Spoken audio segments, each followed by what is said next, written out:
Saudaraku, kabar baik bagi finalis Proliga 2024 sektor putra Jakarta Lavani Alubang Elektrik dan Jakarta Bayangkara Presisi di mana kota wakil Asia tampil di kejuaraan dunia voli antar klub 2024 ditambah. Jakarta Bayangkara Presisi di ASEAN Men's Club Volleyball Championship 2023 telah membuktikan Indonesia bisa berbicara banyak di kejuaraan voli Asia. Jakarta Bayangkara Presisi mengakhiri turnamen di peringkat kedua kala itu.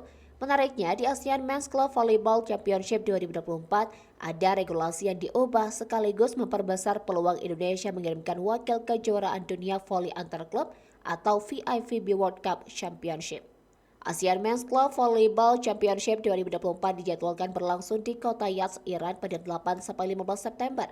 Indonesia, khususnya di sektor putra, memiliki satu tempat pasti di ASEAN Men's Club Volleyball Championship 2024 setelah Jakarta Bayangkara Presisi tahun lalu finish di posisi kedua.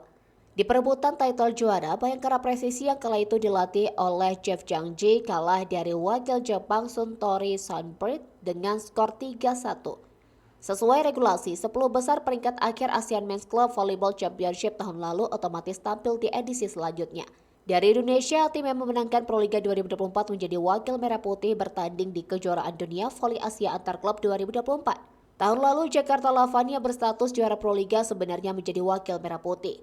Namun karena ada kompetisi lain yang harus diikuti Lavani, maka jatahnya diberikan kepada Bayangkara Presisi sebagai runner-up Proliga 2023. Lantas, apa regulasi yang diubah sekaligus membuka peluang Indonesia tampil di kejuaraan dunia voli antar klub pria 2024? Dilansir dari laman resmi AVC, kuota tim yang lolos ke VIVB World Cup Championship mulai 2024 ditambah. Rinciannya, perwakilan dari Eropa atau CEV, Amerika Selatan, CSV, dan Asia AVC diberikan jatah 2 tim yang lolos, dari sebelumnya 1 yang berstatus juara. Sedangkan untuk Afrika atau CAV dan tuan rumah diberikan kuota 1 penampil.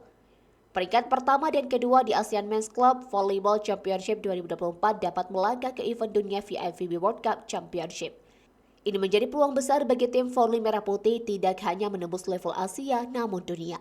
Sebab berkaca dari Jakarta Bayangkara Presisi yang mampu melaju sampai ke partai final, maka harapannya siapapun tim yang nantinya juara Proliga 2024 minimal bisa mengulang prestasi Randy Tamamilang DKK. Dengan demikian, apesnya tidak perlu menjadi juara, cukup berada di peringkat kedua saja di akhir kompetisi. Bisa melaju ke event dunia sekaligus VIVB World Cup Championship.